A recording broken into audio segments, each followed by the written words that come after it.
Zach, kick things off. Name, age, where you live, and what your business is. My name's Zach Watson. I am 33 years old, or almost 33 and a half. I live in Massachusetts. I know you have an international audience of America.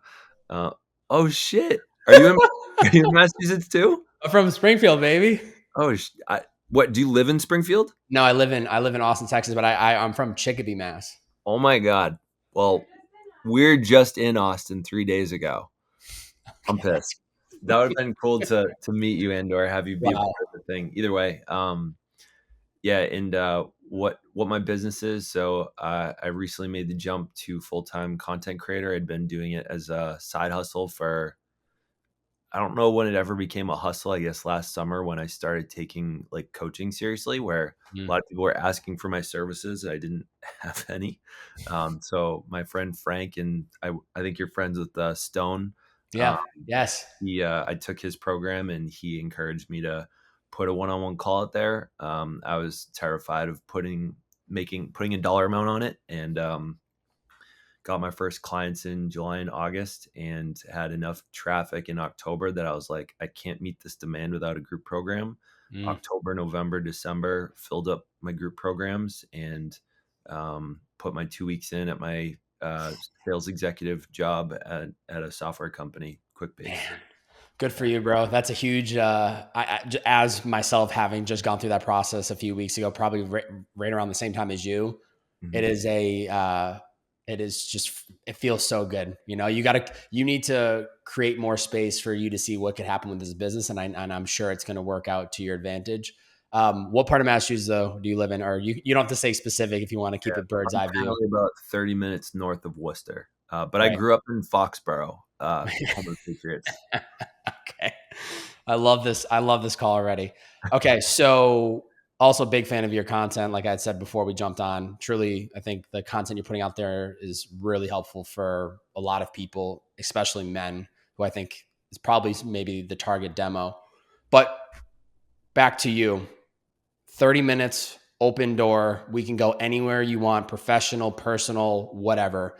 How can we give you the most value in this call? What are some of those top things in mind that like you're either struggling with, have roadblocks with, have been trying to solve? The New Year's resolution didn't work. Like, where's Zach at today? Yeah, let's see. I'll start off with this. Like, I feel like I'm a really good goal setter in general. I set 60-day goals, like on the mark every 60 days. I recently started a dream of mine of the past like 5 years of like doing it with a group of guys that Mm. every 60 days we can all check in. And furthermore, I hate resolutions because I think they are like they come from the context of there's something wrong with us and we need to fix it, Agreed. rather than like what do you want to go after, in a more like something that we haven't accomplished yet, but isn't making ourselves wrong for where we are necessarily. So my big thing, well, not a big thing, but I decided in November that my resolution was going to be not drink alcohol in 2014, 2024. 2024. And so I was like, I'm not gonna wait till New Year's to declare this and have this be a thing. So I started in November because I was like, I know that if I put off something till Monday, or that I put off Hmm. something till tomorrow, that I don't follow through. But if I do it right when I have the thought, that it works. Um, I don't know why I felt the need to say that. I guess I just my love that. No, I love that. This is good. You're giving more context to some, just you in general. So I'm loving this. I think the one of the things that I was looking forward to that worked out well the first like 3 days, and things have gone held since then, is having like a daily habit around cold showering, Mm. doing a little bit of exercise and journaling. And I can't seem to. I think there's a mixture of. So right now, the one of the I don't know if purging is the right word. One of the things I'm working on doing in my business. So it was a side hustle the past 4 months. My wife Alyssa did a ton of sacrifice in doing like the whole nighttime routine with our toddler Mm. for the night times, so that I could open up my calendar to have discovery calls with people. Great Um, wife right there. yeah. And the other huge part of it was like, okay, we're going to open that up, but we're also going to do 8 p.m. calls. So right now I'm running 5 cohorts of men that are about 2 hours each, starting. Most of them are at 3 of the 4 at 8 p.m. And I still have Mm. one one-on-one client that's at 8 p.m. And I feel like those calls get over 90 minutes or 2 hours later around 9:30, 10. And I'm like buzzing from like, just, I get a lot of joy and fulfillment out of those. And I have a hard time getting to sleep. And so then like this Mm. reoccurring formula of like going to sleep late, and I'm trying to stay true to like having seven-ish hours of sleep at least. And so then I'll wake up a little bit later, and then I won't feel behind the 8 ball in the morning.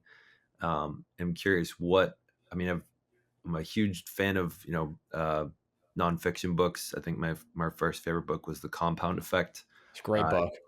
I took down Atomic Habits last year. Power of Habit. I got a bunch of them on my bookcase right there. But I love it. if you were to prescribe a recommendation for like what I think part of the other reason that keeps me up and I don't want to go to bed is that's when I get really great content creation ideas. So it's Hmm. like just got through this 2-hour thing, and there are 5 things that came out. One I'm really excited about. I want to shoot the video while I'm excited about it and I'm passionate about it, Yeah. rather than putting it on the queue for tomorrow morning. Um, so yeah, I think just I would love to do that. And like actually self published my I love own it. goal setting book. Uh, Wow. Good for you. and like journal, just because it's pretty close to the 5-minute journal with a little bit more weekly structure and like 60-day structure to it. But I suck at writing in it. I'm terrible. I And it's your book. published And my it's own your book, you goddamn said? book. Yeah, and I self-published it myself. And you can't write it. It says I literally made this for myself. If it scratches your itch too, I'm glad. Okay, so let's pause right here because I don't want to keep getting deeper and deeper. There's already so much to jam on. My question for you immediately is, what would it take for you to move up these calls from 8 p.m. to 6 p.m. instead, or 5 p.m. or a different time of the day? What would it take, and is it possible? I had never considered actually moving the ones that are currently going, but kind of what I did was I said the cohorts that I now have available for people to register into are earlier in the day, Great. and I've opened up my calendar till 6 p.m. for sales calls, so that Alyssa's not making the sacrifice anymore now that I'm doing this full time, and I don't feel guilty about having my work calendar filled with like client appointments, Yeah. because now those are the same. So yeah, that's one of the things is like so the Sunday group that was at 8 p.m. that just completed, and I'm going to be inviting them and the other 2 groups that are 8 p.m. to. I'll probably have one day a week that's at 8 p.m. because I think I'm in the East Coast. So like having something available for the people on the West Coast that's not during business hours Mm, seems important to meet that need for them. So I'm thinking like I'll just have a Thursday 8 p.m. one, but the rest of the nights are going to be mostly free. yeah. I'm hoping that solves a lot of it, but I also know myself well enough to be like last night, I didn't have a group. Our kid didn't go down till 9ish. I still didn't go to bed till 10:30. So I'm I like, get it. damn, it's not actually those. That's the problem. Yeah. So a couple of thoughts come to my mind immediately. One is, first off, I respect that you are trying to meet your clients in the sense of like they're on the West Coast, they need more of a later 5, 6 p.m. class course for them, or class with you. So that means it's late for you, 7, 8 p.m. What I would challenge you and say, one thing I think you really need to start thinking through, and especially if you have how many kids? One? One, yeah, Yeah, props to you, brother. I'm not there yet, but I imagine that's a whole nother responsibility, right? Like I'm learning with just adopting a dog recently. That's more responsibility. Like, this is preparing me for the kids someday. yeah, So what I would really challenge you and say is, in the picture perfect world, what are and you don't have to know the answer right now, but what are the hours in which you operate your business? I think it's very important for you to sit and think about, in a picture perfect world, if I did, because when I hear you say I have to meet the clients where they're at, I have to do a late call. That's great that you're doing that, but there's also something to be said about if you are just very clear on like, these are the hours I operate, people are going to find a way to make it work. Let me give an example. I had a recent client sign on with me, works full time, builds her business on the side. I gave her a bunch of potential times that worked to my best schedule. I didn't ask her what works best for you, because if she hits me 3 times that I'm like feel inconvenienced, it's not going to work. So I give her the options, and she found a way to make it work. And I know one of the call times for her is like she has to do it during her lunch break, which is not ideal. But like the other options were, do I want to get on an 8 p.m. call? No. Do I want to do calls on the weekend? No. These are boundaries of mine where I'm very clear, like they're make or break. And maybe in that case, I would have found a way to make it work. But ultimately, she saw the value in the program. She wanted to work with me. And so she's making that short-term sacrifice of one day of the week during her lunch, she's on the call with me. So the first thought is getting very clear. And I think you're already doing that, where it's like one day of the week is fine. I'm going to do the 8 p.m. Yeah. Then you get those moments where you're really excited about the content. I would just make a note and pause. Otherwise, it's going to prolong you to stay up later. I've There's been doing that. moments, there's Yeah. moments when I'm shutting my laptop. I have a hard stop at 6 every day. I'm fired up because I see there's like so many more things to do, but I have to remind myself, Zach, there's always going to be more work to be done. And also, how fortunate and lucky am I that I want to keep working, where Mm, most people can't wait to shut their laptop because they hate the work they do. So I flip mm, it on myself. I'm like, be grateful that you're excited and recognize that there is always going to be more tasks. So what's that like perfect point where you just recognize it's time to shut it down for the day? And for me, it's 6. And then I'll pick back up where I left off, which then bleeds into getting to bed on the right time so you can get up early and prioritize the habits. yeah. Yeah, I think the answer to that one would probably be about 8:15 to 3:30. Mixture of it. A huge part of it is our daughter goes to daycare at 8 Mm-hmm. o'clock, and then she gets out at 3:30. Mm-hmm. Um, I it kills me inside a little bit. Maybe not kills a strong word, but I think when Alyssa picks her up at 3:30, and then I think I still feel like I'm very much in that early stage where like I really want to be putting in 40 hours a week right now, so that Mm-hmm. in a couple months I'll have some of the infrastructure built so that I don't feel the need to keep doing 40 hours a week. But I think I just get way more stuff done. Like I know my some of my bad habits are like if I want some dopamine, I go to my chess app and play like a minute of bullet chess, or I'll jump into my DMs and get showered in a handful of really wonderful DMs from women saying thank you so much for what you do. And I know that those are like when I don't want to do something hard, that's where I go to. Mm-hmm. Um, and I think I'm much less likely to do that uh, earlier in the day from like Yes. 7, 8 a.m. Maybe right when I wake up, sometimes I'll do that to like like if I feel like I'm typically somewhat sleep deprived. Um, and it's a mixture between like our daughter sometimes has some odd needs, like Mm-hmm. 3 a.m. the other day, she just decided I'm going to be awake for a while. Like, okay, not a fan of this, but we'll work through it. And I think Alyssa had already worked with her earlier in the night, so it's sort of my turn. So, um, yeah, I think 7 or 8 a.m. I've been decent with the cold showers. I've been flipping it on and off between. I'll either take my shirt off and run in the woods in our backyard, Yeah. um, and like growl, get my like my like angry kind of. The course we took recently would probably describe it as like masculine sword energy, which feels weird saying out loud, but it's kind of what it is. Getting like my game face on, kind of. Yeah. Same thing with like turning the cold water on for the shower. Yeah. That's a good way to sit in discomfort, which then leads you to get more comfortable in doing the uncomfortable things. So I've been a huge fan of cold showers, and probably started doing that 5 or 6 years ago, and then eventually ended up getting a cold plunge. And that consistent practice of sitting in the cold and sitting in the uncomfortable has led me to just leaning into so many more uncomfortable things. Mm, Um, yeah, so I think I just to kind of hit that again though is like I think one, we need to just ask ourselves, what are those working hours that work best for me? And we're talking at the perfect time because I'm in the same position, right?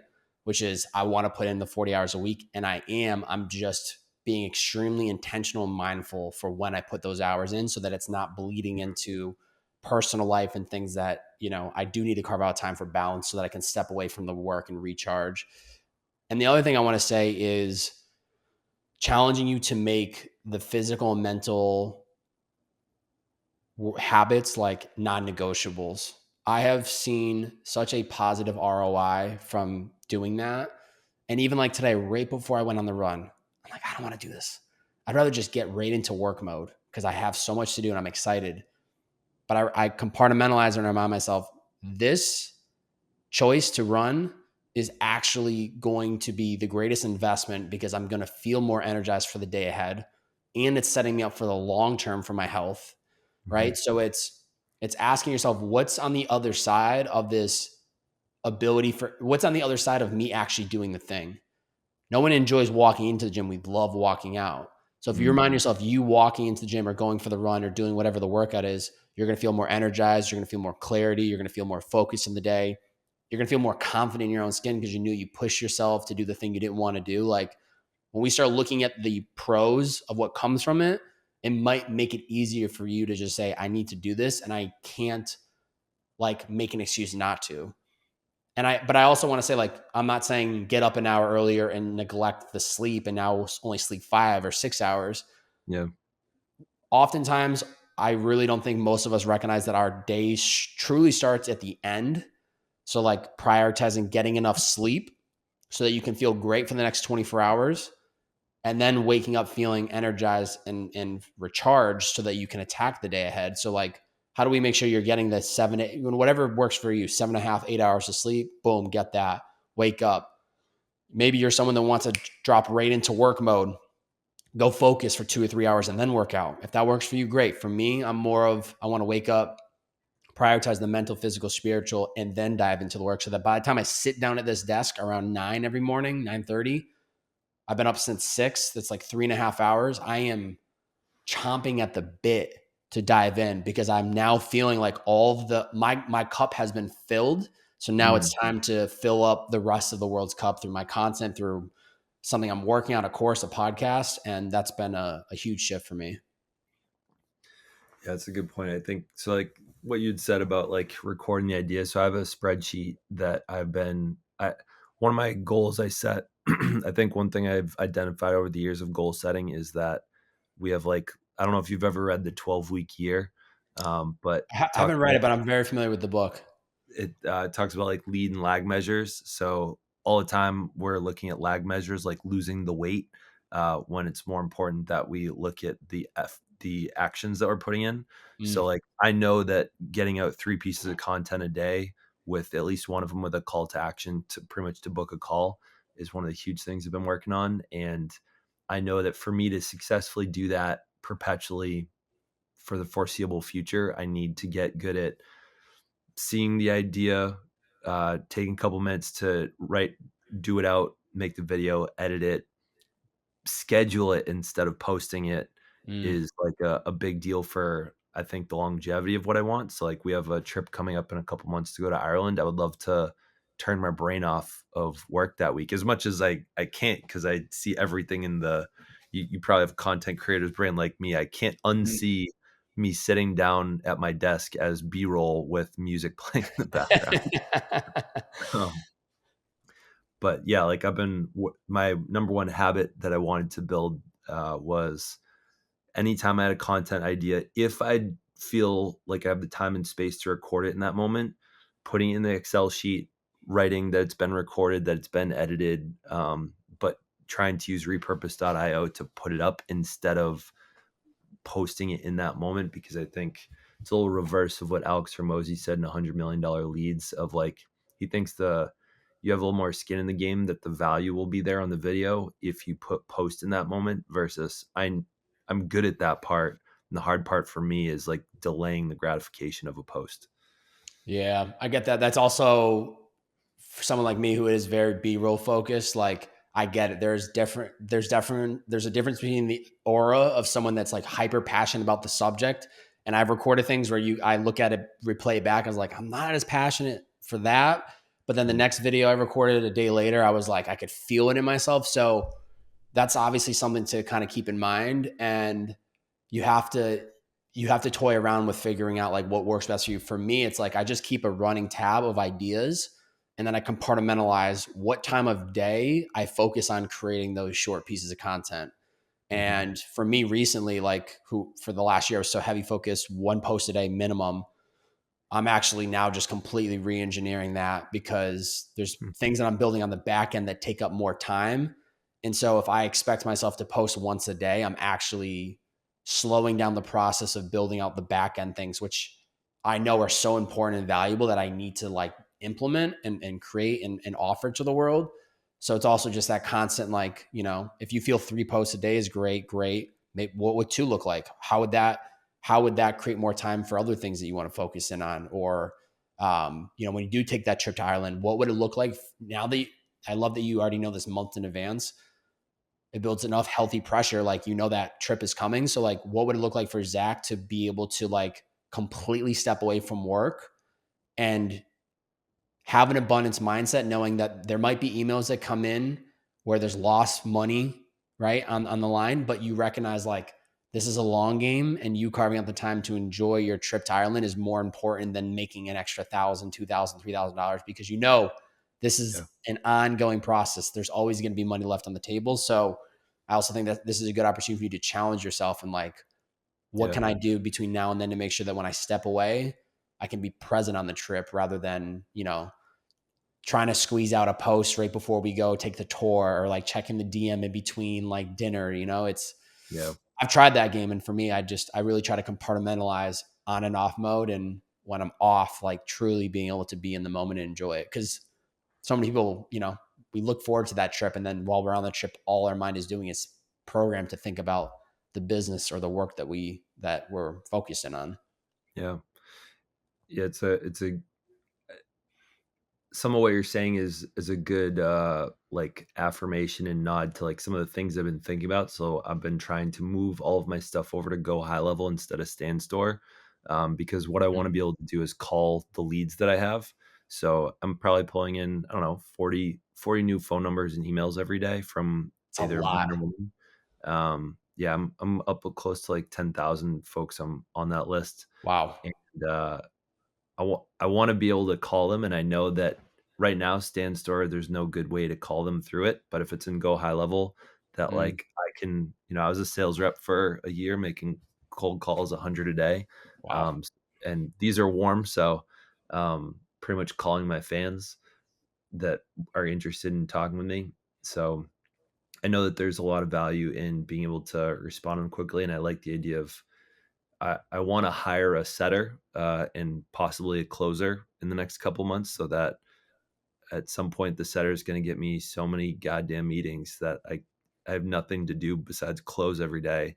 And Yeah. then I'll be like, okay, I need someone to help me out with this. Yeah. Also, too, another strategy is like testing with some of these people, like because they're social proof of who you are and they're already warm to you, right? Like testing, like what does it look like to tell people up front what it costs to work with me, Mm. and you know, I've been it, terrified of that, honestly. yeah, I get it, but I'm also working through that on my end. That's why I did like a little huff because I've been going back and forth where like there's no right or wrong way to do it. But like I have a friend of mine that he just went through a launch for his program this week, and I know his application process. It's just like this is who the program's for. This is who it's not for.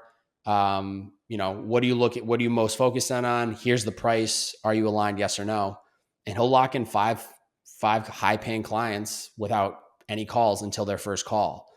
So it depends on the audience. It depends on the program, right? But I think it's worth a test if you're getting 40 people like actively like signing up. I don't know what the funnel looks like to that point, but like it might be worth testing. Like, what does it look like to send out, like an email to some of them saying, "Hey, here's my one-on-one program. Is this of interest?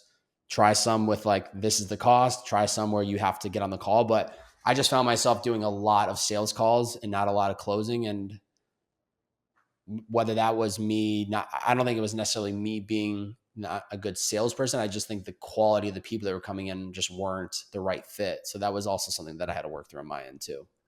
Yeah, I realized I needed to add more friction to my funnel back in October when I think TikTok uh, people seem to be a little bit less likely to pay for programming versus Instagram and Facebook.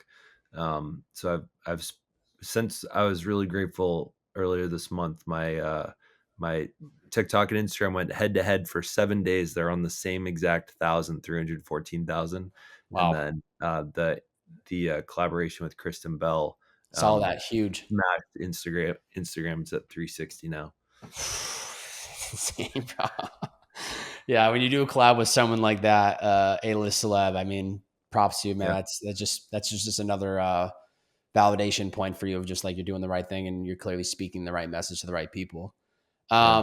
We got about 5 minutes left. Are there any other thoughts that come to mind that we could chat about today or cover that might be helpful or most relevant for you right now?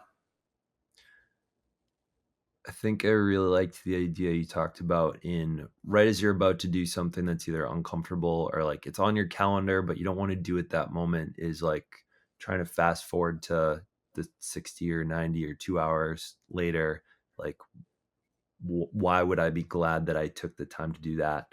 Um, because I think all the time I see the next thing on my calendar, I'm like, I don't want to go high level for an hour. I don't want to Mhm. work on my lead magnet swaps, which I'm paying a company to coach me how to do things, and I don't want to do their homework. Yeah. But I put in a significant investment into learning something new, and uh, every time that I skip that one, knowing that I'm kind of putting money down the drain because I'm Mhm. not getting as good of coaching from them because I'm not doing as much of the execution.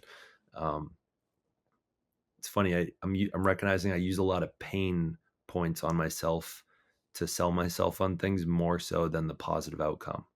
Mm. It can be a mix of both. It can be a mix of recognizing what will happen if I don't do this thing Mm, and what will happen if I do the thing, right? So I think that can actually serve as both valuable, but I think when you look towards the benefits, it's going to incentivize and encourage you to fall through and actually do the thing.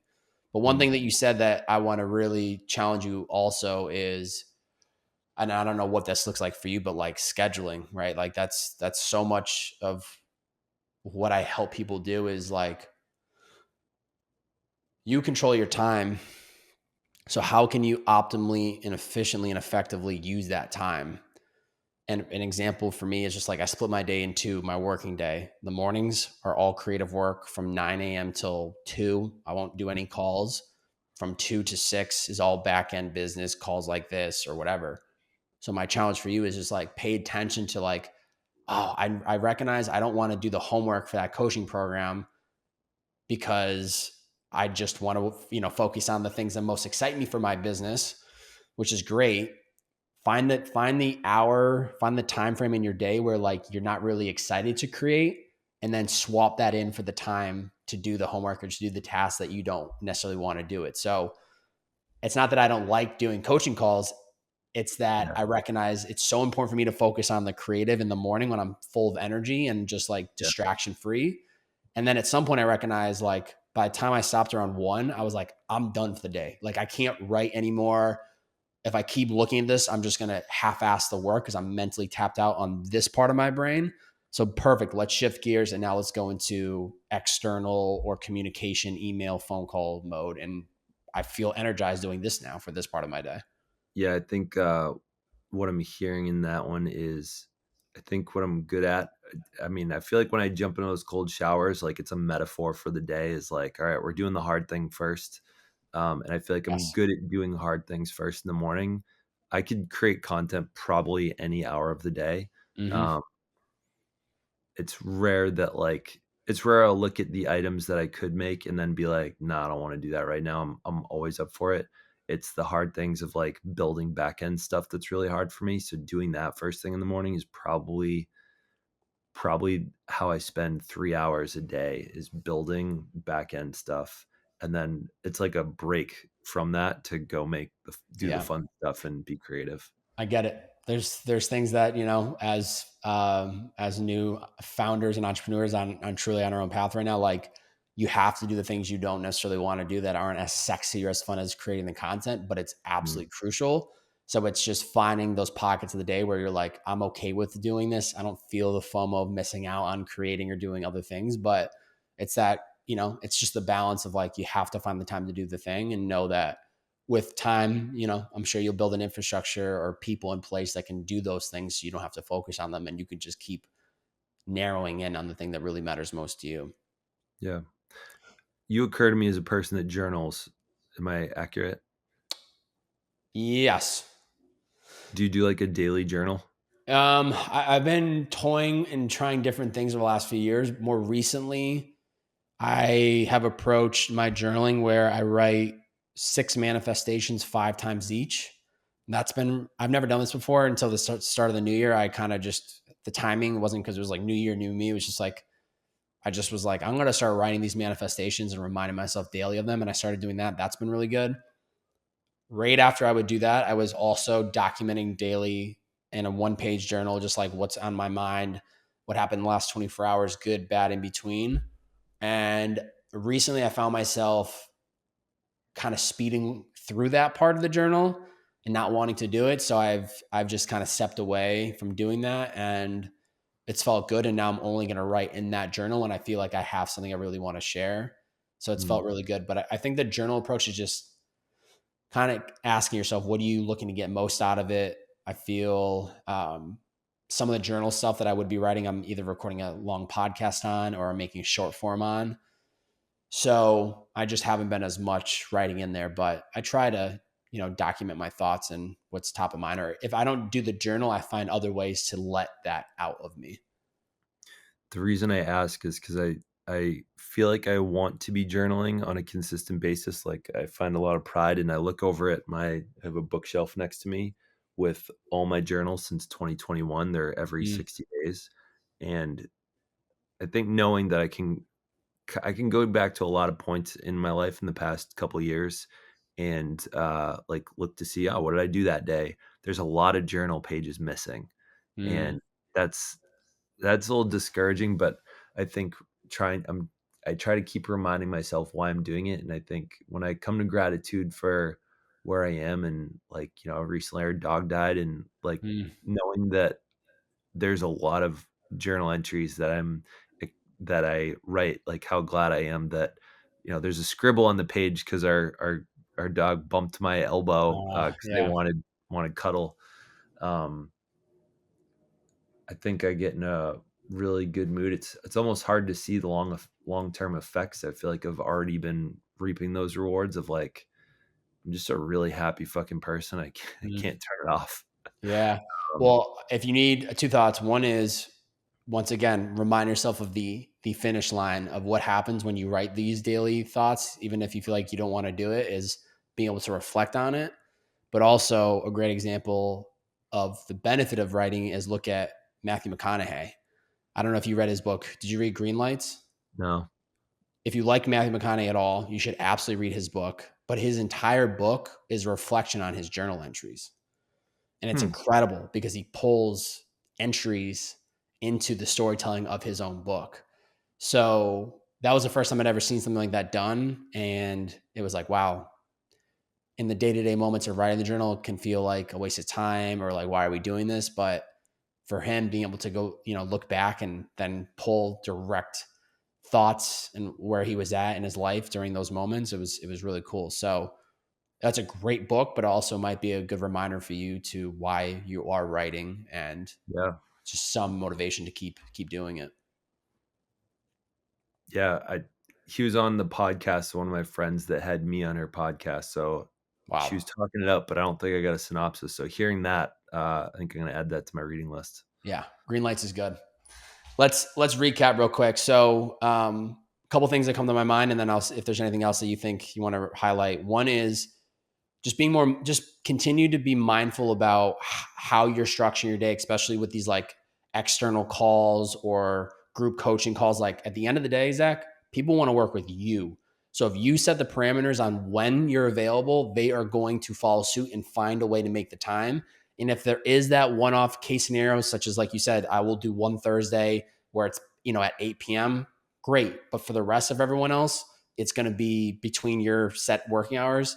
So be mindful about when are you available, when you're not. You control that. Two, I think continuing to lean in the discomfort, do the cold shower, go do the workout even when you don't want to do it. That also goes hand in hand with just making sure you feel like you're getting adequate sleep. Funny enough, I have a podcast coming out tomorrow on this, and the statistics behind how many of us are not getting enough sleep is ridiculous. And I don't think we recognize how much we're leaving on the table by not getting that sleep. What other any other highlights or takeaways you want to that resonate most with you? Journaling, obviously, making that more of a habitual. I really liked you pointed out. I before I was helping men stay accountable to their growth and taking the mental load off their partners. I was just an accountability coach. And Mm. I would be an amoeba to whatever your needs were, and multiple of the people I took on for free so I could get the reps in were trying to improve their morning habits, and oftentimes we kept coming to, well, what time do you go to bed, and like, what do you need to do to wind down so that you can go to bed at that time, and I've kind of forgot about how important the next day starts at night. 100%. So yeah, I mean, I don't see that there's any reason that I can't actually just be done with the call at 9:30, 10ish, and then, go to bed, because I think training to be body in bed by like 10:05 or something, like I think I can train myself to do that. And once I'm there, like I go to sleep. It's the Yeah. hard part is getting to the bed. Yeah. And I think just committing to after that call, it starts at 8 and you don't get off till 9:30, 10. Just recognize like, yes, I'm going to be inspired to want to keep creating after this call. But what I will allow myself to do is write down high level bullets of these thoughts that I want to create on. And I will pick back up where I left off tomorrow. Because I recognize it's the end of the day. I need to get to sleep and I need to prioritize that in order to feel great the next day and test. Like maybe it's a 10 breath meditation where you close your eyes right before you get up from the computer. You breathe in, breathe out, watch how much that just calms you down, and then Mhm. forcing yourself to get in bed at the right time. I think that will also create that accountability within you as well. Yeah. How do we feel? I feel good. I think I'm like re-inspired to wake up earlier in the morning, which I made a podcast episode today with my wife and how that actually caused a problem this morning. So between that and this, I think I've been wanting to do that, but I haven't made it a priority, and I can see it tonight is going to be a priority. Good, good. Well, I think this was a great conversation. I think there will be people that will listen to this and also resonate with some of the topics that we chatted on. So, yeah, thank you for taking the time, and I appreciate keeping this conversation between me and you going. Yeah. It's great to meet you today, Bobby. Likewise, brother. Massachusetts, baby, let's go.